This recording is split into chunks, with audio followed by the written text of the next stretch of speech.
Music down. I'm going to introduce him. So you guys, I'm really honored to be introducing Jeff Lobb today. Jeff and I have been friends for longer than I think either of us will care to admit. I think But so.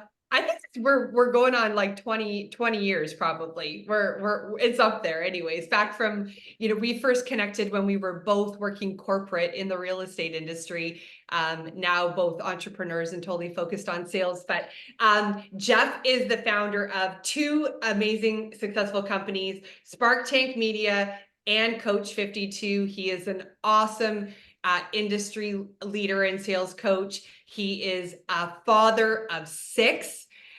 He is a sports and an outdoors enthusiast, and I know that the thing that is going to be the best about today is that Jeff knows the real estate industry inside out and backwards, and he knows what we as agents need to be doing in order to be successful heading into 2024, not on January 1st or 2nd, but today. So Today. Jeff, I'm going to give it over to you. Thank you. Hey, everybody. Super excited to be here. This is like, I'm having one of those weeks. I got back from a lot of travel, and this is that week of like really cranking out production meetings. Cause I know in a week or two, things get a little bit noisy, right? Things get a little bit tough to pull people in. So I just want to share, and I'm okay with interaction on this too. It's, I'm pretty open to it, but I want to share like at least really like three major things we got to focus on, all stemming from a lot of our one-on-one calls we've been coaching throughout the year, what our top producers and some of our teams have been struggling with. I want to talk about some strategies maybe that we should pay attention to a little bit more, and really kind of hone in on what I am seeing as the pulse of the challenges. And then we got to find solutions, right? So, some of us, depending on what part of the country you're in, but I think we've all can agree, it's been a little bit different in the past year or two, right? So change is going to happen with or without us. So we just have to realize that we've got to learn to pivot quicker, not get stuck in what is changing, just keep changing with it. But I've got three. The number one thing I think I'm finding the most probably now, and you could correct me if I'm wrong, but it starts with the letter D, and it's distraction. We are being distracted by so many things in not only today's world, today's online world, today's social world, today's consumers between communication, the media now with all the drama in different parts of the country of lawsuits and everything else. And, I always jokingly say sometimes, when someone sends you or someone important sends you a text message, how long could you not look? Like, how long could you just not look at it? And sometimes we're so drawn to notifications, texts, news, media, and then of course we can get sucked into social, right? So I've watched many team leaders this year, and even top producers, get sucked into spending more time consuming content that's not relevant to their life, meaning scrolling randomly. And if anybody wants to admit to this, I'll watch your faces or raise your hand. TikTok, just it's mindless, sometimes numbing things, which I understand sometimes we need to clear our brains. I understand.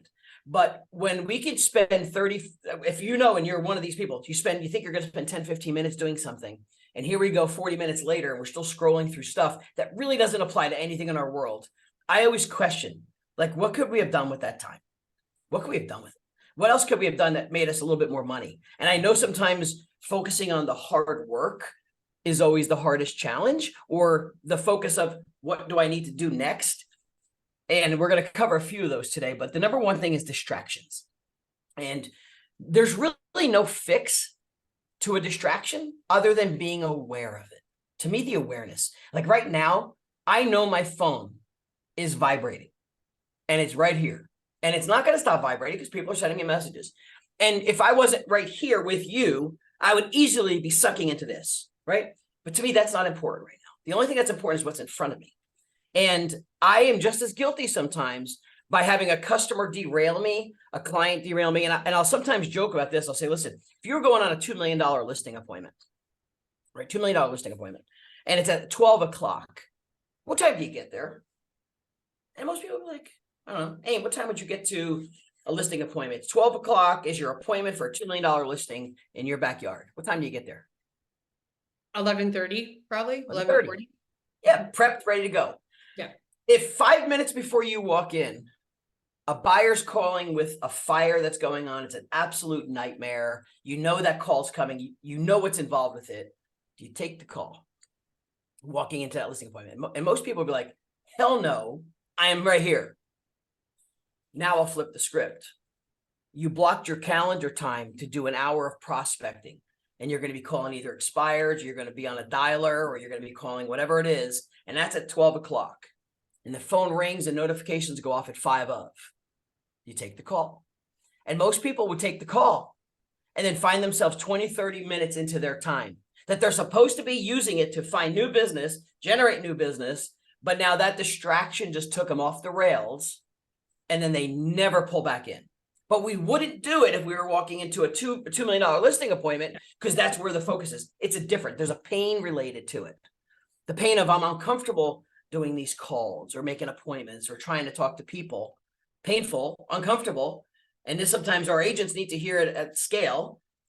But yet that's the number one thing that's going to generate the most amount of money going into the new year, right? So we have to look at what's distracting us. And I just use a trigger now that just says, when I feel myself go there, I just acknowledge I'm there and get the hell out quickly.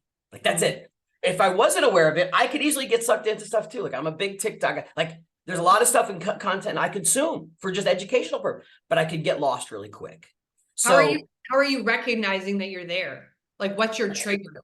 It just, I guess because I'm telling myself I'm aware of it now, and it's a thing that's common in my day-to-day now, is just, I'm aware of distractions.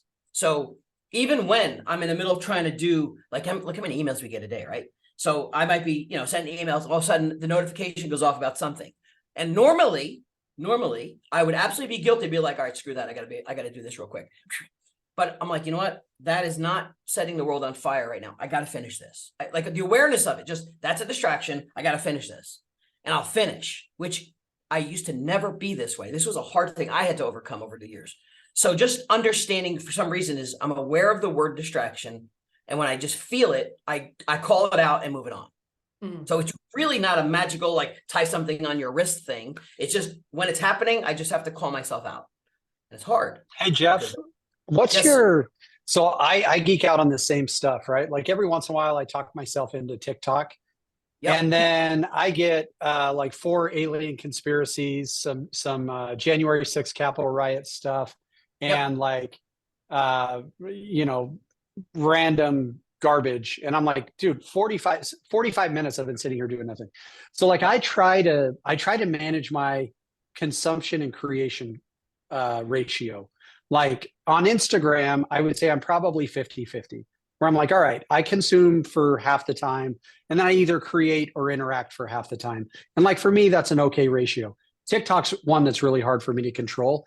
Do you work on any of those ratio-based stuff? Like, I'm out on TikTok not because I don't believe in the platform or its power. I'm out on TikTok because I literally don't trust myself to have a rational consumer versus creator ratio. It's like 98% consumer, 2% creator, even though I'm a big content creation guy. So do you have a ratio that you allow yourself on various platforms? So I have created some boundaries, and then maybe not a ratio. I like that. I like that analysis. So my boundaries are this: I will only be on those platforms for educational purposes, what I'll consider after hours. And for me, after hours is, for those that know my life, it's like, we had basketball practice, we had lacrosse practice or something. I eat dinner at 9 o'clock. Now I got some time to, like, if I want to be mindless and just clear my brain, that's when I'll do that. It will not be any time during this busy day. I will not log in. I will not look at TikTok unless it's something I'm either creating for it. Right? This is my creation time, not consumption time. Consumption time. And look, if I stay up an hour to do it at that hour at night, I'm not talking to clients. I'm done. Like, that's when I'm done. So that's where I draw the boundaries. Or I stopped early morning for me. Early mornings, I used to consume in the mornings, like, kind of a cup of coffee and consume. But you know what? That's where I'm getting my head straight and preparing and trying to get my actual schedule together, which we're going to talk about in a little bit, of what I'm going to get done this day. So I would lose track of that. So I only make it the after hours when I am not working is all consume. That's it. And I do. And I save a lot of consumption by doing this also. stop going through the regular feeds, search for what I want and find what I want.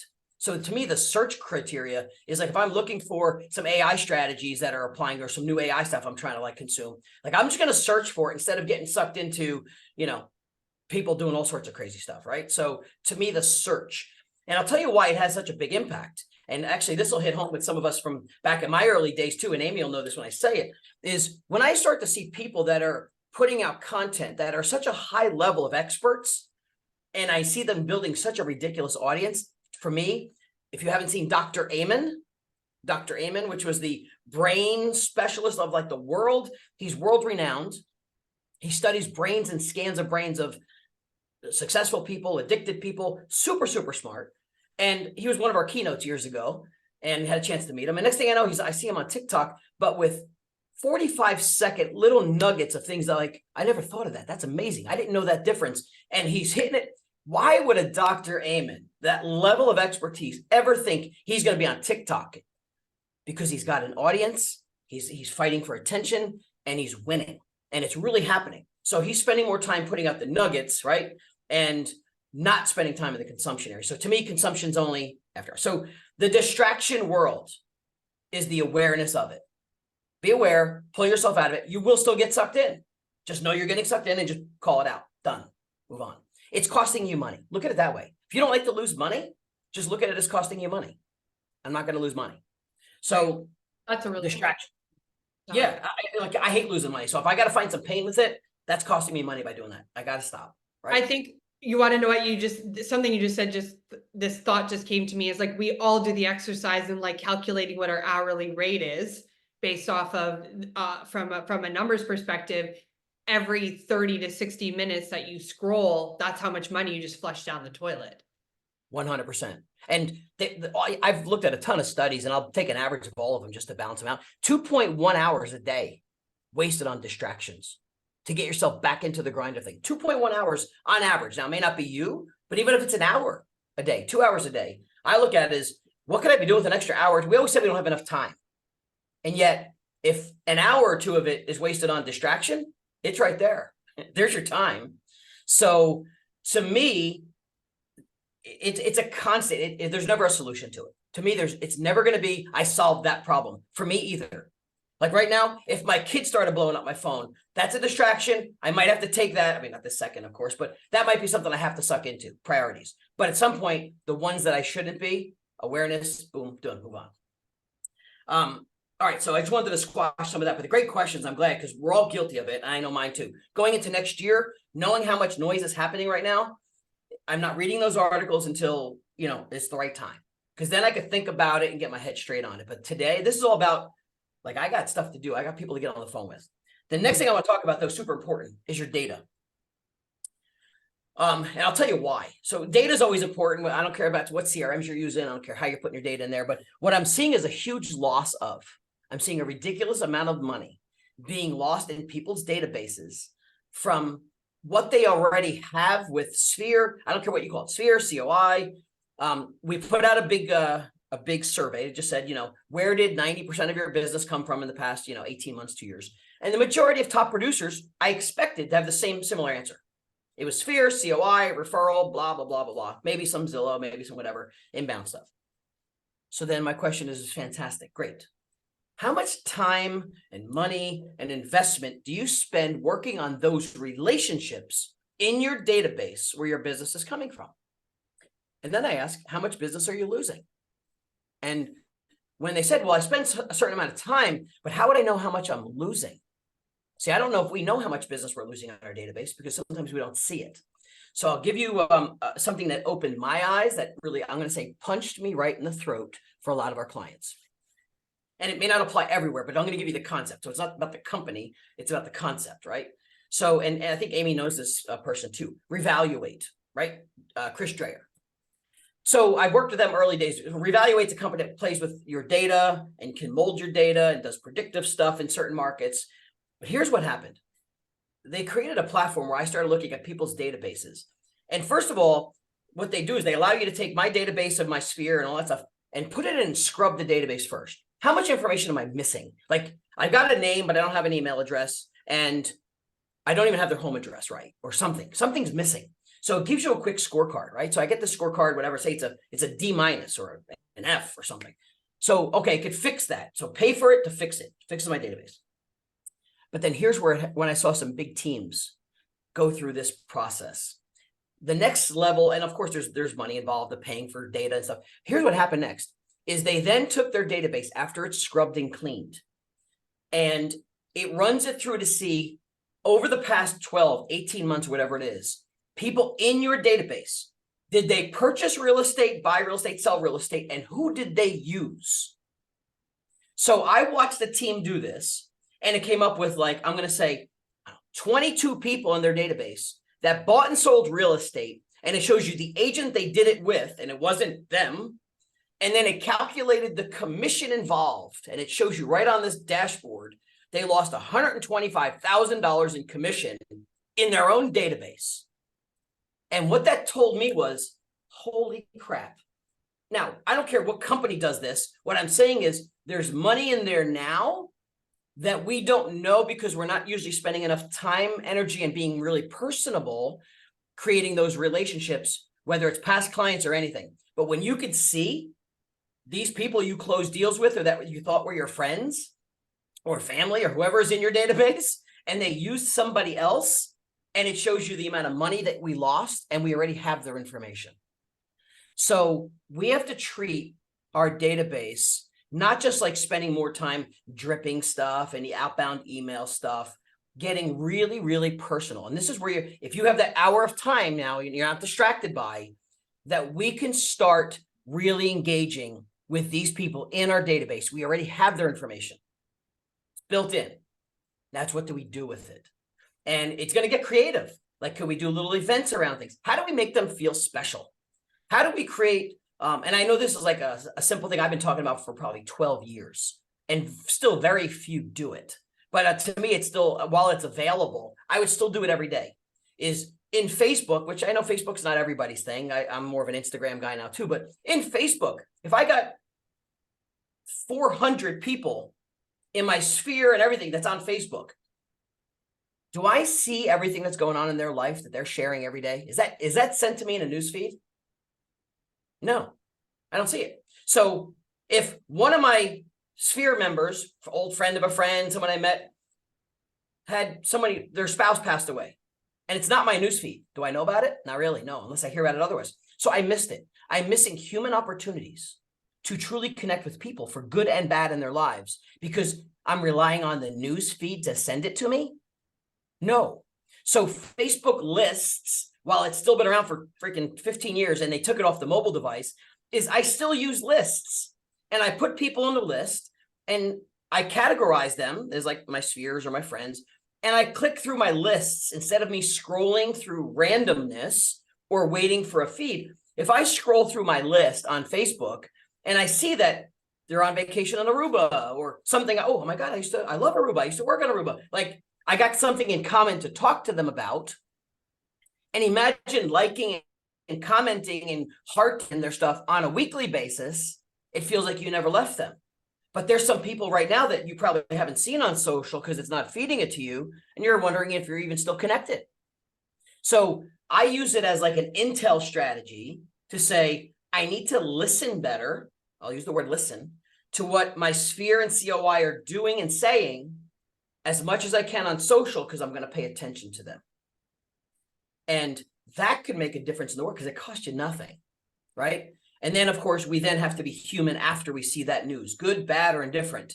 But I've missed clients of mine that have had things happen in their life, and I wasn't there for them because I didn't know about it, but yet it was publicly available online, and I missed. So data, like, we got to figure out what to do with our data better, right? And it's not just about like having a cool CRM. It's find ways to keep the relationship. If you want more referral business, we've got to work at continuing to earn it, right? Any questions on that real quick? I saw some heads nod and some yeses and nos, but Facebook lists is one simple way. The second, Instagram allows me to do that, or kind of a hack to Instagram a little bit, but I've got to find a way to filter things better so I can connect with them at different levels. I mean, I think the key, Jeff, that you're talking about is being purposeful about what you do. Like, I mindlessly do so much. And like, it's just nature that like, I'll catch myself not even paying attention. Like what I loved, I used to drive a Tesla back when I was rich, like some of you guys. And I would go on autopilot and just literally be on my phone. I'm like, dude, I trust my car to drive better than me. And I'm like, I'm not even paying attention to the road. And if I'm honest, I'm not even paying attention to social media. When I do it right, I'm purposeful. I'm happy birthdaying people. I'm giving like like I caught myself, long story short, yesterday, like withholding praise. I'm like, I probably should say like, oh my gosh, congrats, or like, dude, you're killing it, or like, oh my gosh, your kid's so cute, or whatever. And I found myself like, yeah, screw that person. And I'm like, Joe, wake up. Like, Right. don't just mindlessly do this. Be purposeful if you're going to spend time doing it, because we all do. Right. Be purposeful about the time I spend doing it, and then it actually can provide some return. Like Taylor and I create last 2022, we created $2.4 million from Facebook. $2.4 million in GCI from Facebook, Yep. being very purposeful as a business. That's right. But then as a person, I'm like just spamming. I don't even pay attention. I withhold praise. Sorry, Spring. I know you have something, but like what I love about what you're saying, Jeff, is Joe, stop being stupid. Use it to your advantage. Be Yes. intentional. Be Be intentional. intentional. Spring, I want to get to you in a second. I want to make sure you understand this. The entire secret behind the sauce of social media and why it became this massive addiction and adoption is because it's an emotional platform. It's emotion. People want to be heard, seen, acknowledged, valued. And we have to give that to them. If we connect, I say, if you just take 10 a day, how long does it take to connect and send somebody a message? 10 a day over a year is like 3,500 people you could touch, connect, and say something to. If you just took 10 a day, and it probably takes you 20 minutes with purpose and intent. 10, Also 3,500. slow down your prospecting and make sure that you're checking on, like if you're spending 90 minutes or 2 hours, whatever it is that you've time blocked for prospecting, you're going through your CRM. If you're just going to randomly pick up the phone and call or text somebody that you haven't connected with in 6 months, a year, or most of us are probably guilty longer, and you don't scroll back to see what's happening in their life in the last like 30 days, believe me, I've been the recipient of it, and I've also done it where something major is going on in their life, and then you reach out or someone reaches out to you and they have no idea what's going on. I've been guilty of it. It's the worst. So to make sure that that is a part of your prospecting strategy. Because what if they just had a baby? What if they just got engaged? What if they're talking about, what if somebody just died in their family? What if somebody was just born? What if they're getting a divorce? Like whatever it is, like, what if their kid just celebrated a major milestone? What if they just won an award for something? You want to acknowledge those things. 100%. Spring, Yeah. go for it. Yeah. I wanted to say this. I think, you hear social media and it's like, everybody talks about it and it's like, whatever. Right. But the truth of the matter is like, we're in the relationship business, and social media is the component of where you're going to see. Sharon taught a class years and years ago. It was part of his old stuff about the top 5 ways to, capitalize on your SOI. And one of them was social media. And what he said that like triggered and hit home is he said, we all on this call, social media is a necessary evil to a lot of us. It's one of those of like, hey, we have to post for business. We have to post our transactions or our family, so we don't look like we're only posting transactions or whatnot. But to the average client or consumer or your friends or your SOI, social media is social. It's they're curating posts of like their family, and they're putting stuff of like a trip or Christmas or whatever. And so for us not to capitalize on that and actually comment, like he said in this class, he's like, you actually need to comment, like be purposeful with it and know that they're actually putting it out there. It means something to them, where some of us just post every day because we have to. But if you want to connect with your SOI, is to get intentional on their social media and actually comment something that isn't just a heart or an emoji, like that you're creating that relationship.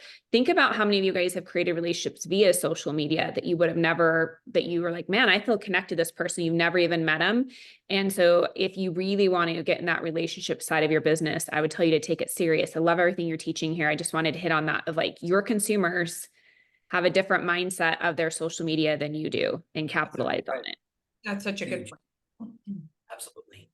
Tony, do you want to jump in and share? Or it's okay.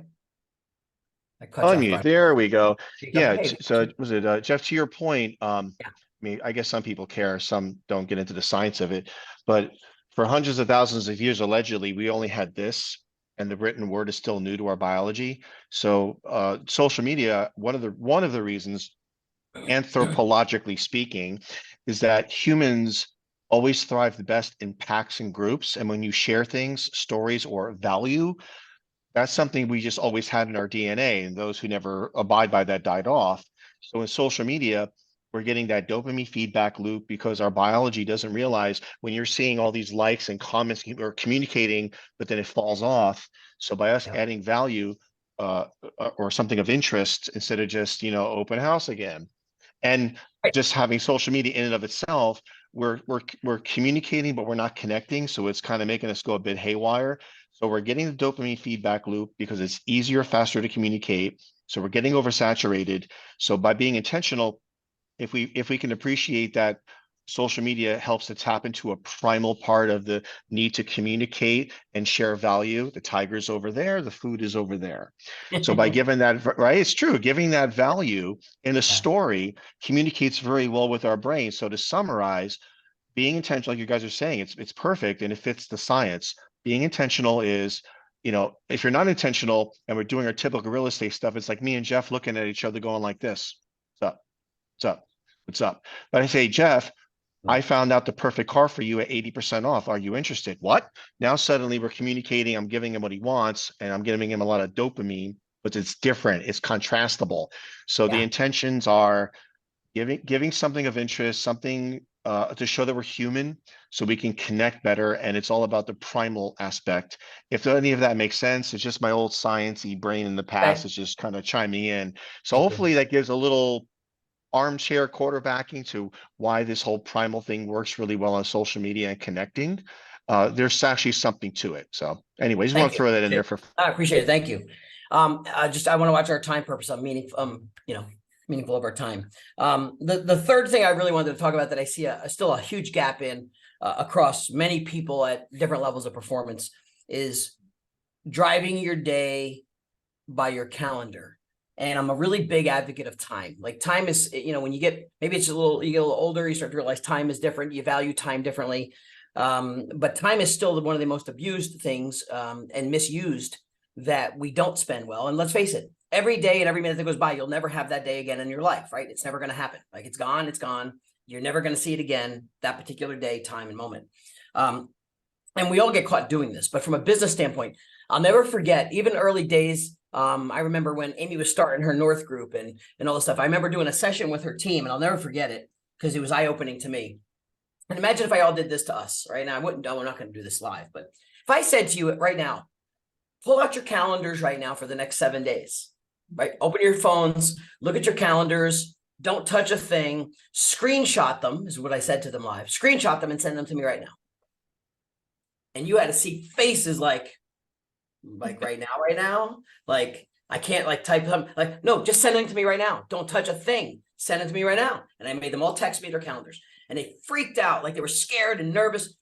And here's like my coaching mentality, whether I'm coaching kids on a field, I'm trying to get the best out of a young athlete, or I'm trying to get the best out of a human. It's the same thing. As we're all guilty of it too, but all I'm looking for gaps. I'm looking for two things: gaps and proactivity. And I'll see a lot of busy stuff. Like I got an appointment here, and here's the reality. You got an appointment at 2 o'clock. Then they have an appointment at 4:30. Great. Well, when you're done from 2 to 3, what are you doing from 3 to 4:30? What's that? There's a gap in there. Now, there's a million things you could do to be busy in the gap. And my favorite quote is, you lose money in the gaps of your calendar. You're losing money. And like, what do? Like, could I spend 30 minutes being intentional? Maybe that's where I'm going to spend my 10, get my 10 people on social media and do that. But because we don't have something in there proactive, we're losing money. I could easily search the MLS. I could easily email people. Not that it doesn't have to get done, but I always have to ask the question, is it busy stuff or proactive? Because that's what I'm looking for in this calendar thing, is how much of your day, especially if you go, you know what, I'm not writing enough business right now. I don't have enough deals in place. I don't have enough transactions. How much of your day is committed to finding new business?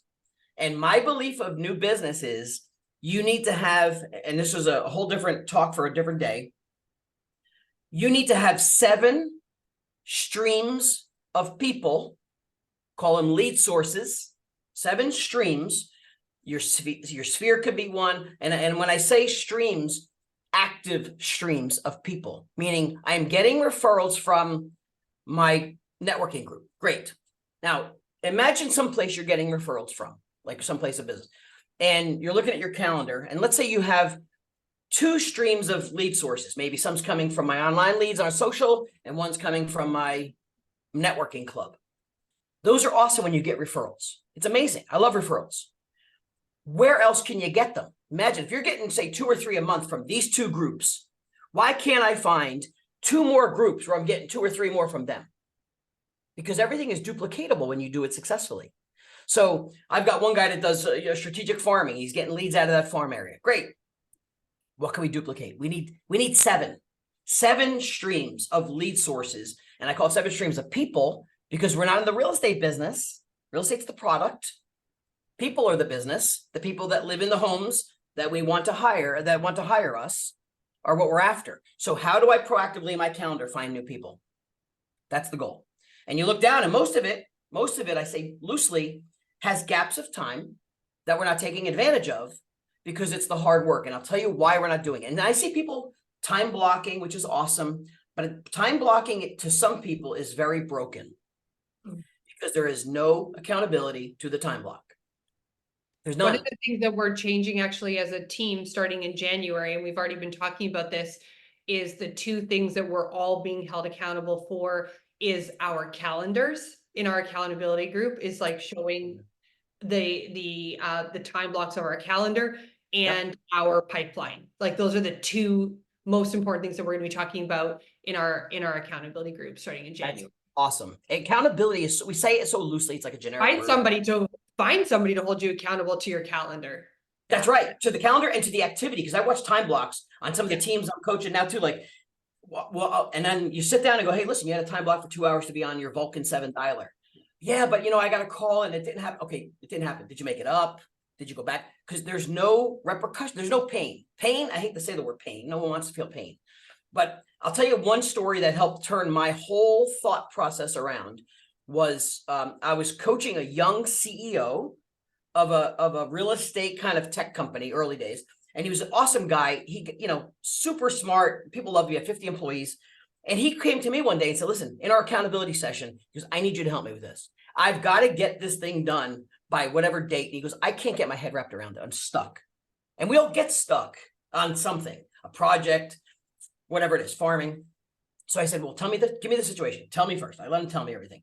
I said, okay, what's it going to cost you if it's not done? He's like, I'll have 50 employees that don't get benefits and don't get this and don't get that. It'll screw up. I said, okay. So here's what I'm going to do. I'm going to hold you accountable. Simple. I said, whatever date it's due, call it the 17th. I want it on the 14th. So call it a Friday. I want it Friday. Great. And he says, okay, done. I go, no, I'm not done yet. He goes, what do you mean? He says, I'll get it to you by that Friday. Like I'm accountable to, no.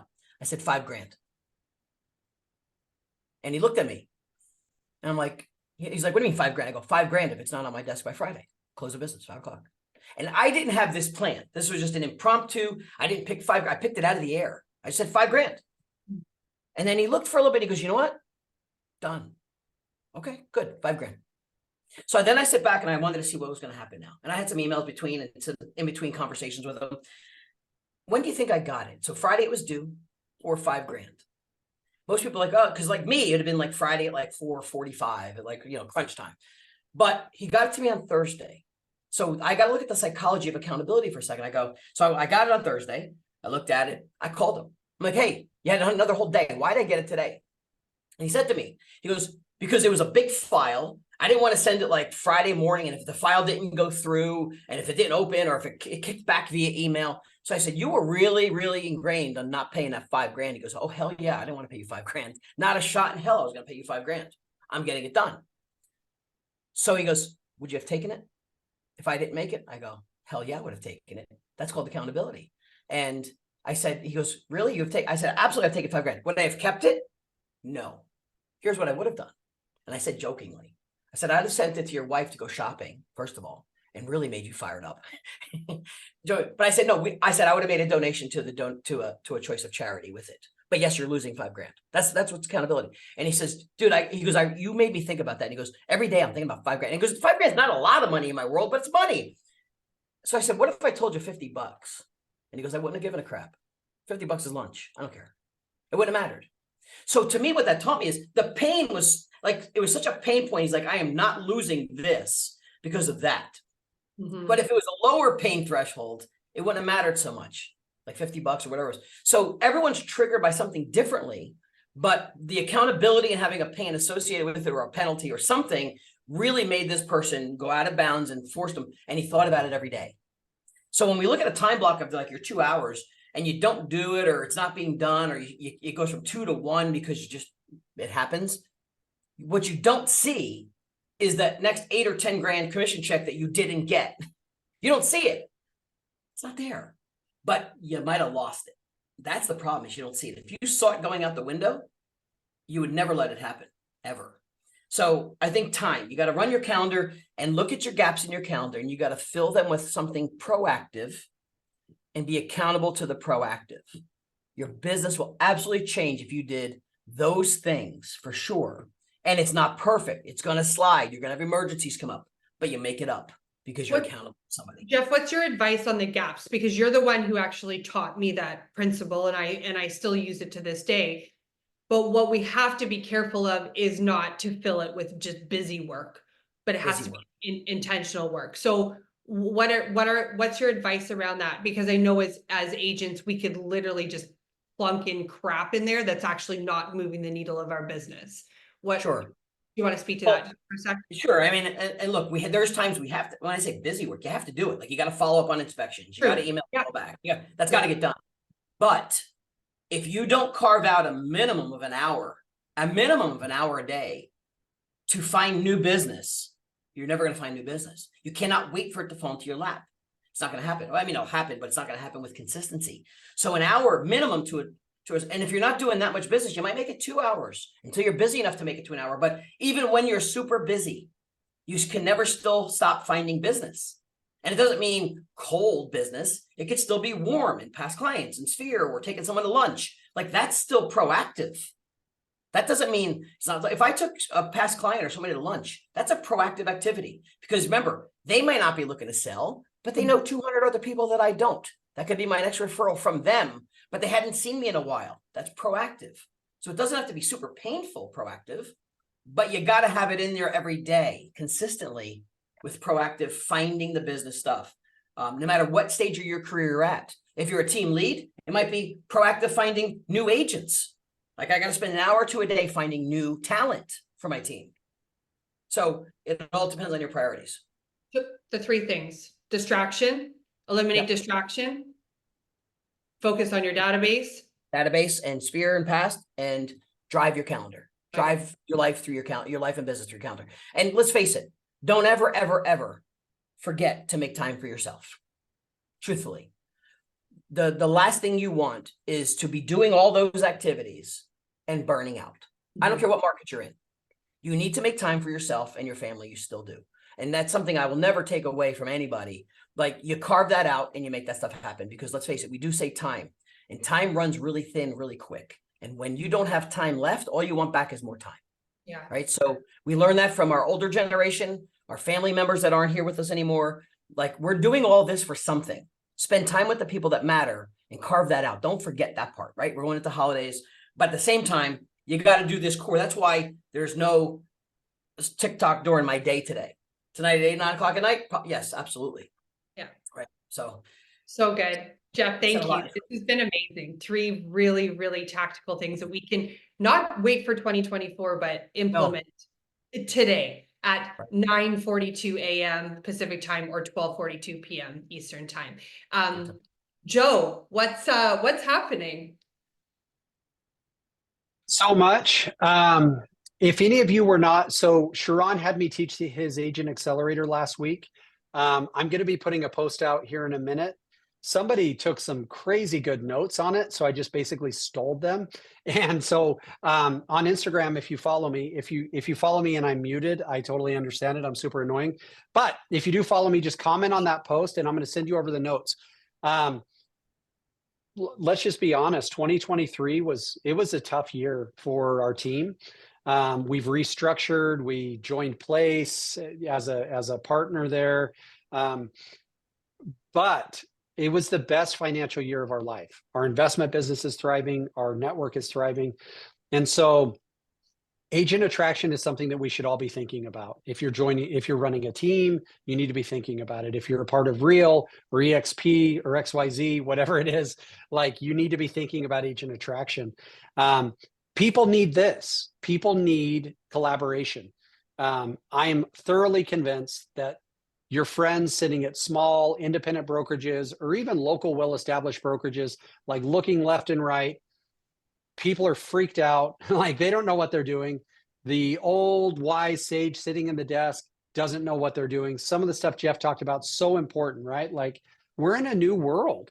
Like, my first 7 brokers I had in my real estate career, I promise you, are still brokers, and they have no freaking idea how to handle 2024. And they don't understand the complexities of social media. They're not talking about using it to your advantage. And so I just think I'm super optimistic about 2024. I think it's going to be a fantastic year. The last thing I'll say, and then I'd love to hear from you in spring. I played in a golf tournament over the weekend. It was a family golf tournament. So to Jeff's point of taking time for yourself, it was just me and Philly, my 11-year-old. It was awesome. The group we were playing with, it was a husband-daughter team, and the guy was just straight cheating. And I called him out on it a few times. Anthony's probably just like nails on a chalkboard, but this guy would, like, they got a 6 and he would say it was a 5. And like, I had to call him out on it once or twice. What was he doing? Well, he was actually he was hurting himself, and he was teaching his daughter a horrible lesson. So the number one thing, the drum you're going to see me beating over the next couple of months is just be honest with yourself.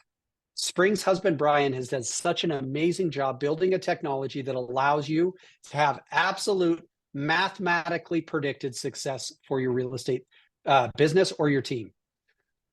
You don't have to wait until June, July, August, September to go like, man, how's 2024 going? Let me tell you this. There's some very simple mathematics behind the number of appointments you meet per week that'll tell you pretty close to resemble $100,000. If you're meeting 2 clients a week, you're going to pretty close in most markets generate $200,000 in GCI. If you're meeting 3, if you're meeting 4, if your team's meeting 30, then you're going to know, all right, cool, we're going to bring in about 3 million in GCI. So if you're on week 3 or 4 or 5 of 2024, and you're like, dude, we've only met 4 people in person in 4 weeks, you're on track to make $100,000. Good job. That may be good for you. At $100,000, I'm telling you right now, Joe Herrera, I file bankruptcy. Like, I'm out. Like, I cannot live my life on $100,000. So just be honest with yourself. It's not even about somebody holding you accountable. Like, you didn't call me, or that person didn't ask me, or whatever. Like, you can lie to your spouse, you can lie to your partners, you can lie to your team. Just don't lie to yourself, and use math, not emotion. Not like, dude, I feel great. How you feel is irrelevant. The math is all that matters. Are you meeting enough people face to face? Is your team, now I haven't met a buyer or seller in person in like 6 years. Is my team meeting enough people in person to do the business they need to do to survive and that we need to survive? And if not, I'm not going to wait until April to like press a nuke button and freak out. I'm going to freak out week 2, week 3 of 2024. Like, guys, so last but not least, my team leader has to report every night. He reported the numbers for last week. And my response was, that's 100 closing a year team. It's not good enough. Just based on, I ran the numbers in my head. I was like, oh, cool. Our team's on track to close 100 deals. Good job. Like, we're shutting everything down. And he hates it because I'm like, I told him, think of me like Shakira's hips. I'm just not going to lie to you. I'm going to tell you the truth every single time. We are on track to be 100 deal a year core team, and I'm out. I'm not doing it. If we can't do 500 with our core team and 500 with our expansion team, like, I'm just going to shut the team down. I'm not going to do it. So long story short, Amy, what's going on is I'm obsessed with honesty. I'm obsessed with the truth because I've been doing this for 22 years. I've lied to myself a million times. I've eaten Twinkies and told myself I'm getting a 6-pack. Like, I've done all of that, but not in 2024. 2024 is about brutal honesty with myself, brutal honesty with my business partners, brutal honesty with my team. And if they don't like it, they're probably not going to end up in my world. It also says that you sounds like you're obsessed with tracking because you can't even be honest if you can't track it. Like, you need to know. 100%.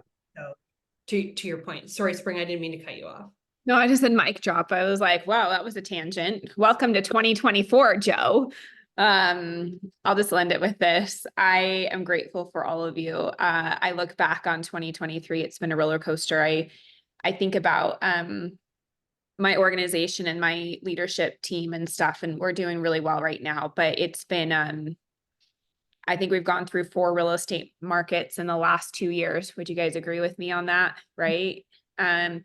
And I would say this company and this network has been a massive blessing to me. I don't think if I was in a traditional brokerage, I actually know, I told my husband this multiple times this year, if I was at a traditional brokerage, I would be losing my mind right now without having the resources and the training and the revenue share and all of that. So I'm just really grateful for all of you. Joe, I am in alignment and agree with you. Like, this is not the year you can lie to yourself. Like, action's going to trump all things. And I think the last few years we could be feeling like we were working and having some of the results. And at this point, the truth of the matter is, it's just, we're not in a market you can do that anymore. So I'm here to support you guys in whatever I can. If you are, as Joe mentioned, there's my husband's software, Sisu.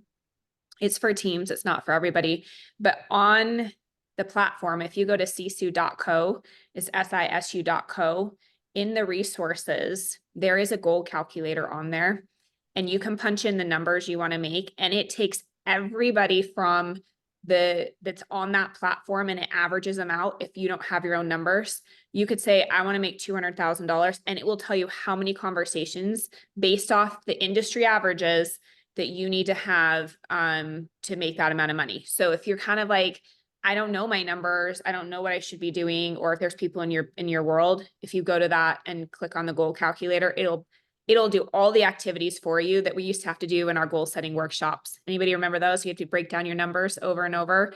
The calculator on there will just pop it out for you in 5 seconds. So it's in the resource tab under goal calculator. If you're a client, it will do it based off your numbers, but go do that. And I'm here to support you guys. So. That's great. You guys, on behalf of all of us, we just want to wish you happy holidays, safe holidays with your family, with your friends.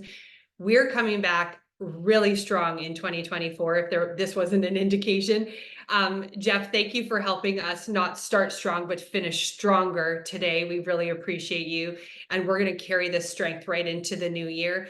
2 final things. Number 1, as we take some time to reset and evaluate what brings the most value for you guys, feel free to DM or reach out anytime to let us know if you've been finding value in Rocket Fuel and what you would like to see or what you feel is missing for our real network or for the industry. We value your feedback. And second of all, if anything that we said today, if Jeff's session, if anything that you heard from Joe or Springer or myself resonated with you and you are open to a further conversation about Real, please reach out to the person that invited you today or to one of us. We would be happy to have that conversation. And with that, all I want for Christmas is for you guys to have the best Christmas. Have a great day, everybody.